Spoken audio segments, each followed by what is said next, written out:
This book, Liquid Asset by Barton Thompson, is exactly the kind of book that would have triggered a war in my water engineering school 15 years ago. If you believe that water is a public good that should not be corrupted in any art or fashion by greedy private hands, then you'll want to burn it preventively. Yet, if you're a full proponent of a private management of water, you'll start reading it with a broad smile and might lose that smirky face over time, as the picture Barton Thompson paints is much more nuanced than private good, public bad. So what's the thesis of the book? What are some key learnings you'll get from it? What are my own thoughts and criticism about the book? And ultimately, should you read it? Let's review.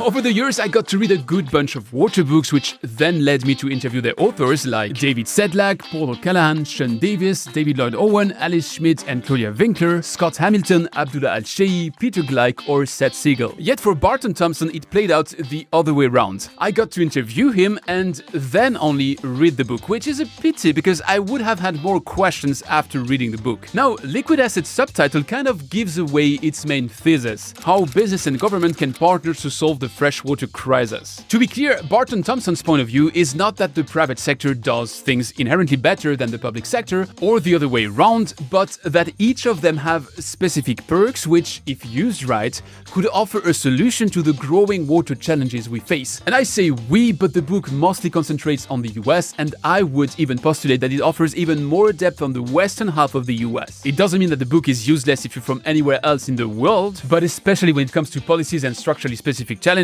it certainly resonates better if you're interested in the US water scene. Another thing to note here is that the depiction of the water challenges will sadly sound familiar if, like me, you've read your fair share of water books. For instance, Barton explains how the US water infrastructure is scattered, which you will know if you've read Seth Siegel's Troubled Water. He portrays how the investment needs in US infrastructure are constantly growing, which is also explained in David Lloyd Owen's Global Water Funding. And he describes the scars of water scarcity on the American West, which you might already know from David Sedlak's Water for All, just to name 3 examples. Now, in all fairness as well, the book also adds new elements to that scary story, with, for instance, the American Society of Civil Engineers' projection of a $2 trillion infrastructure deficit, how the Clean Water Act promised to eliminate water pollution by 1985, while in 2017, 60% of the US rivers were polluted and 46% in poor biological condition.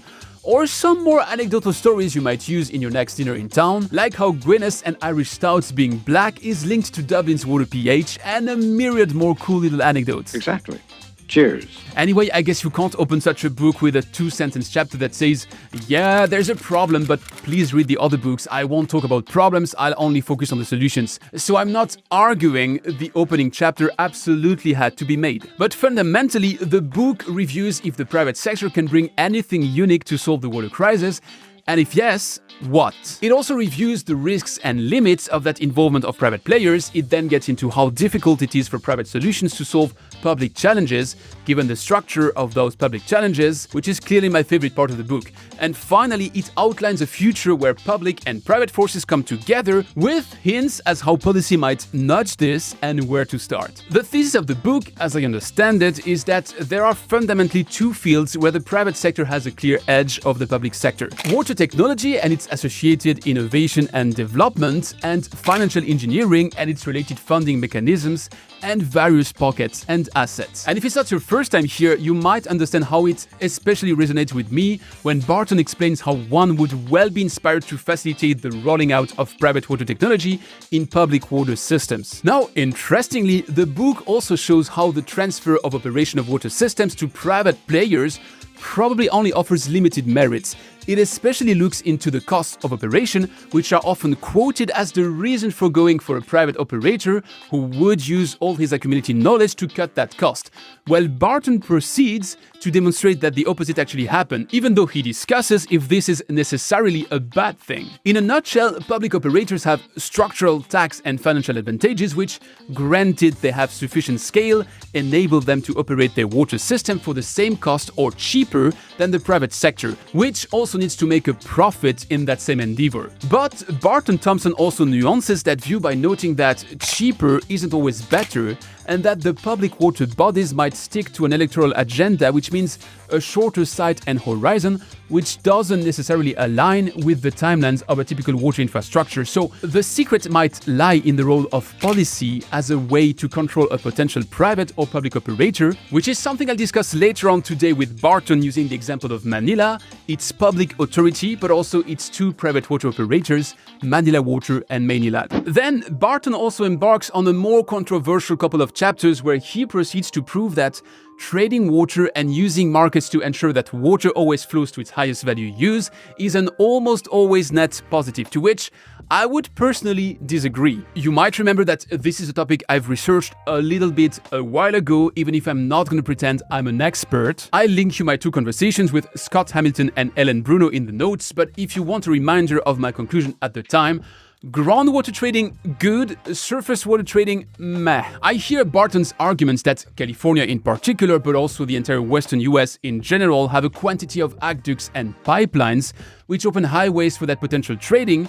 But still, water is heavy, it tends to evaporate, it opens a wealth of environmental questions which, to be honest, Barton raises in the book as well. And what I heard from Scott Hamilton kinda contradicts what Barton writes about the absolutely positive Murray-Darling experience in Australia. But even though that section of the book didn't fully convince me, it was a very interesting read, and I would encourage you to read it yourself and forge your own opinion. And while I'm at it, I noted that cool little anecdote in these chapters that, starting with Oregon in 1987, all Western states have adopted regulations that allow for a guaranteed minimal flow in rivers, which might sound trivial, but as Barton explains, before that, buying water rights to let that water flow in the river was considered a waste of water, and as wasting water is illegal, it could cause you to lose those said water rights. Don't worry, he explains it much better than me in the book, which should be one more reason for you to read it. But the reason why I picked this anecdote is that it reminded me of another anecdote that's in Peter Gleig's book, The 3 Ages of Water, if I'm not mistaken. Namely, that anecdote is this little sentence of then President Donald Trump, who's saying that Californians are so wasteful with their water that they even let it flow to the ocean. Stupid Californians. Here's the extract. We have a water problem that is so insane. It is so ridiculous, where they're taking the water and shoving it out to sea. They have farms up here, and they don't get water. I said, oh, that's too bad. Is it a drought? No, we have plenty of water. I said, what's wrong? Well, we shove it out to sea. And I said, why? And nobody even knows why. And the environmentalists don't know why. Now they're trying to protect a certain kind of 3-inch fish. Before 1987, Donald Trump would have been legally right, so one might conclude that he's somewhat trapped in the 80s. But this is a water tech podcast, not a political podcast, so what am I even talking about, right? Plus I'm French, so sorry for the sidetrack. Now, talking of water tech, as I teased it shortly minutes ago, that's my favorite part of the book, and also the one where I'm like, wait a minute, I want more. Why this? How that? To give you an example, Barton Thompson's book is probably the one that went the further down the line of why water innovation is needed, of all the ones I've read over the past years. To quote the book, new technologies and other innovations will be critical to successfully address the multiple water challenges that the world faces. Barton then proceeds to explain a little bit how desalination or atmospheric water generation will fight water scarcity, or how AI and data management will help operating the systems, and so far and so on. But that's where a water nerd like me feels like, hey, wait a minute, we should still drill 2 further steps down. I'm a firm believer that the only way to convince people to change anything is to prove to them that there's a problem and to spend as much time as needed on the problem rather than selling them a solution. So yes, Barton is right to explain that new technologies enable better energy efficiency, straightforward recycling of wastewater, or increased water quality. But if decision makers and the general public still believe that after all incumbent technology is not so bad, they will have a hard time to buy into the narrative that this or that new technology is needed. You know the saying, someone convinced against his will is still of the same opinion. Now, of course, it would be a very unfair trial of me to say that Barton misses that point in the book. But if I had the time and the talent, I would work on a book called Why the Do We Need Water Innovation?" that spends 90% of the book talking about the problems with the incumbent approaches. Because when Barton writes that water's importance to public health, for example, leads to an innate and understandable conservatism towards new technologies, water managers openly admit that they and their agencies are risk-averse and look for close to 100% reliability, the first thing I want to do is scream and reverse that question. Where is that 100% reliability today? Are today's solutions to many problems really that perfect that it would be that much of a risk to disrupt them? Aren't we talking of the country where there are 100 to 200,000 violations of the Clean Water Act on record every single year? Come on! I think you should calm down. If we never open that Pandora box, I believe we're doomed to keep having those conversations about the risks of water innovation. I take the risk every day of a cool startup treating my wastewater efficiently over staying stuck with my, say, trickling filters. But again, I digress. Now, something Barton Thompson very accurately describes is the devil's circle of the slow adoption of innovation that leads to slower innovation, that leads to even slower adoption of innovation. In the water sector, we often look at our energy cousin as a proxy to a crystal ball that shows our future.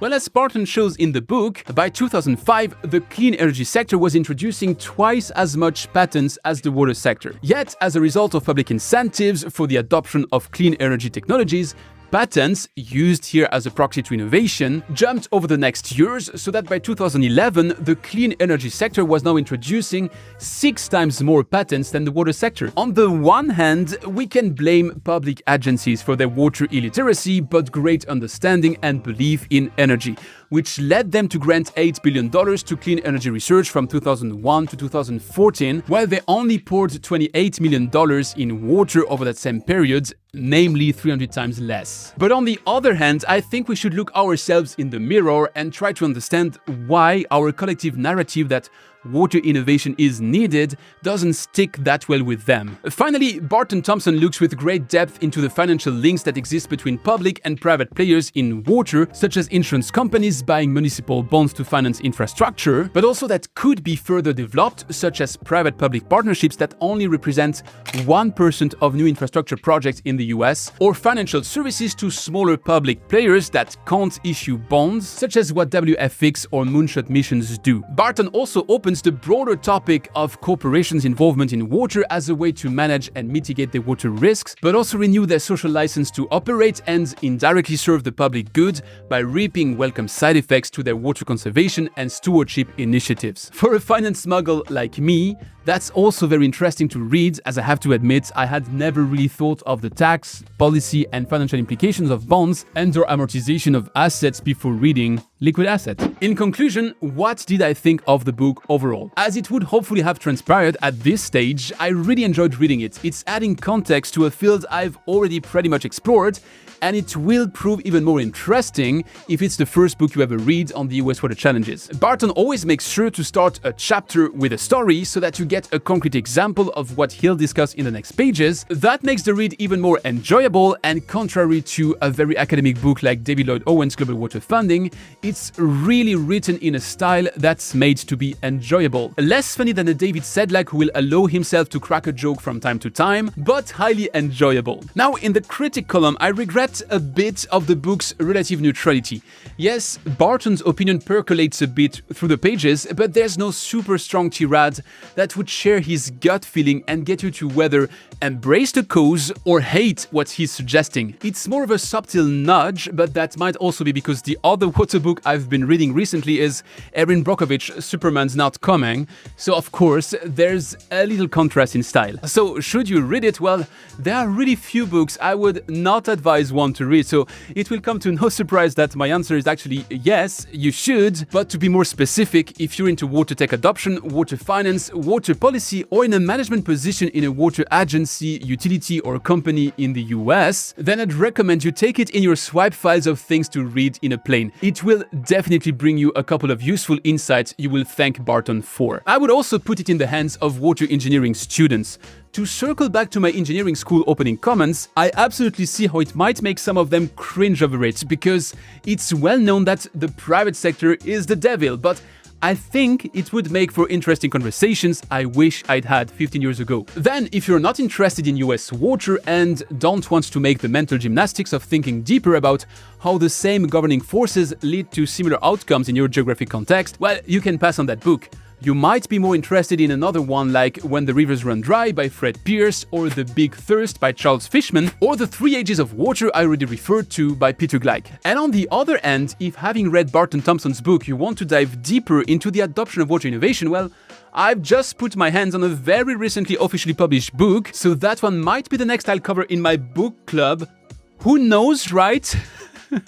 For today, and after this long monologue, let me switch to my conversation with Barton Thompson. I've worked in the water field for about 40 years. And one of the things I've become more and more convinced about over the last decade is the importance of the private sector in solving our water challenges in partnership with public agencies. Science is showing the value of the private sector. When I found out that they were doing this conference along with Columbia, I jumped at the opportunity. Historically, water has been a public area. Yep. And if you went back 50 years, you would have heard virtually nothing about private companies in the water field. That's changing. And over the last decade, we've had more and more and more private involvement. That is crucially important because the private sector is bringing a new element of innovation to solving water challenges, as well as the ability to sit back, analyze a problem, and solve it. The private sector, though, also raises a variety of concerns and challenges because water is a public resource. It is a human right. And so what is the private sector doing in the water field? So it's really important we bring the private sector in, but it's also really important that we think about how do we manage the private sector to get all the advantages without any problems. One challenging thing on that aspect is the perception of people. People have a hard time to stand behind the private sector getting involved in water. Mm-hmm. I can even give you my example. I was giving a conference in a university in France, and I was literally, and I translate, coined as the devil's right hand because I was just formulating the idea that maybe it's a good thing that you can make money in water. Mm-hmm. How much of a long way to go is it, in your opinion? You're absolutely right that there is a perception of the public that private companies are out to make money, and therefore they cannot be trusted with something as precious as our water. For that reason, I think there are some things that the public should legitimately be suspicious of. A private company taking over a city's entire water supply, that's a source of concern. But if it is a technology company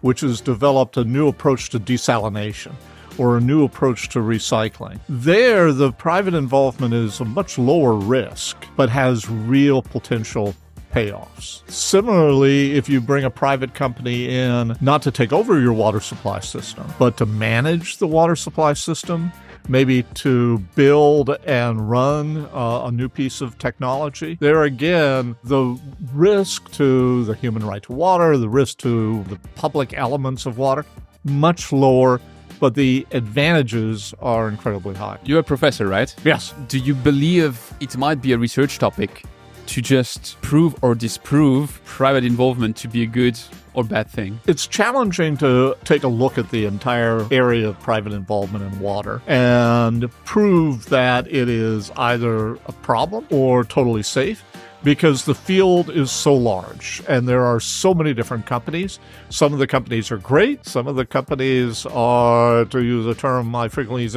they're cowboys, right? They're coming in, they're looking to make money, but they really don't care very much about the public. I think the most important thing that we can do is to demonstrate and illustrate where the private sector has been valuable, and then give thoughts to what type of regulations or policies we should adopt to make sure that those companies get promoted and we prevent other companies from working in the field. I think a good example of that is I had an interview with the authority which is ruling over Manila, and Manila is 100% privatized in terms of water supply between Manila Water and Manila. To them, it boiled down to the regulator is the best at doing regulations. Yeah.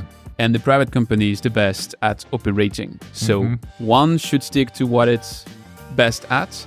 And so with a close control, Manila turned rapidly from being one of the worst pupils in the water class to being a pupil where we look at as to what is maybe the future of water with direct potable reuse, with super high rates of wastewater treatment. So if it works in Manila, I don't have any reasons to believe it cannot work everywhere in the world. So how is it still a debate in 2024? First of all, I think your example is an excellent one. And it shows that to really get the most value out of the private sector, it should generally be a partnership. It should be a partnership between the private sector and the public sector, where each of them are bringing their comparative advantages to working on a particular issue. The problem, I think, in bringing the private sector in is where you have a very weak public sector. So Manila works very well because the public agency is an effective regulator. They're staying on top of the private company, making sure that the private company is benefiting the public. There are many areas around the world, however,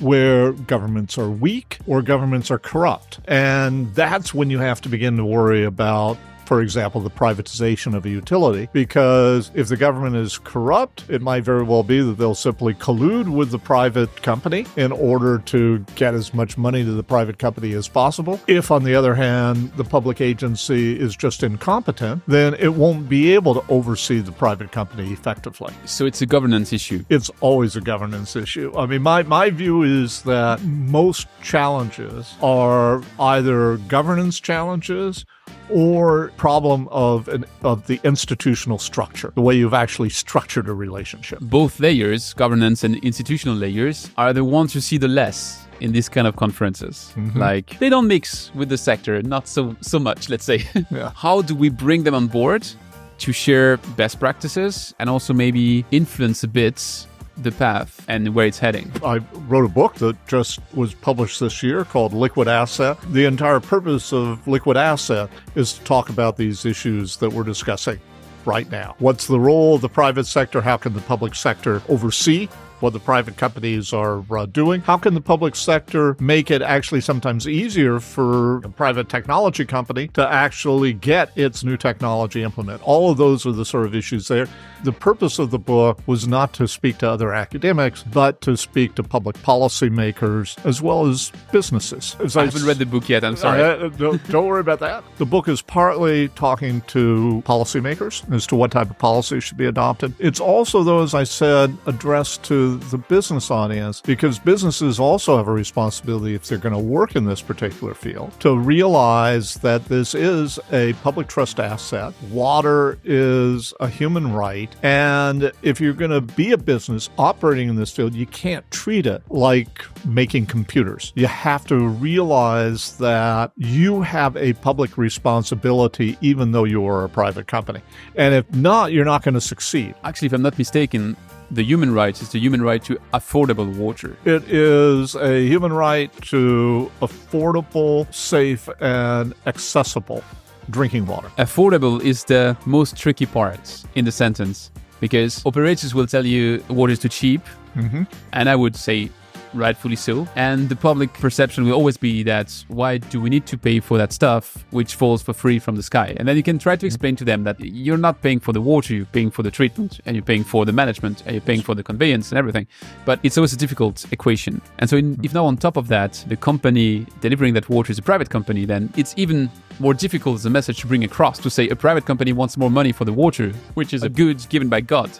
So how do we come out of that constant discussion, which we're having in the sector, like at every single conference, of water is too cheap? First of all, you're absolutely right that virtually no one actually pays for water. They pay for the treatment of the water, but they don't pay for the water itself. There are two really important aspects of affordability. The first thing is that you want to make sure that water is actually affordable for all members of society. As you pointed out, that's a human right. That means that when we price water, we always need to ensure that the poorest members of our society can afford it. That doesn't mean that you have to charge me, for example, a really low price. You have countries like South Africa that actually provide a minimum amount of water for free, but then will charge people more and more for water depending upon how much they utilize. That's a really important issue, but I think you can solve it through your pricing structure. The other problem, though, which is what you identify, is that people like cheap water. When I get my water bill every month, I look at it and I think I'm paying too much. It's way too high. How can they possibly charge me that for water? That's an educational issue. In that situation, the water supplier needs to explain to the public that at the price that they're charging right now, you're not going to be able to replace infrastructure as it wears out. You're not going to be able to invest in new recycling. You're not going to be able to invest in a monitoring system that will check to make sure that there aren't any leaks in the water system. There's a lot of research out there that shows that if you actually explain to the public why the water should cost more, that they're willing to pay it. I would love to have a sequel because I love to review water books. So I'm going to read your book. And then if you have a minute, I'll grab you again. Okay, that sounds great. And there you have it. Tell me in the comments if you would have more questions for Barton so that I know what to ask him when we have that sequel conversation. For today, that's it for this new book club format, which will be back pretty soon with the book I teased you, The Dynamics of Water Innovation by Paul O'Callaghan. Thanks a lot for staying with me thus deep into the episode, and see you next time.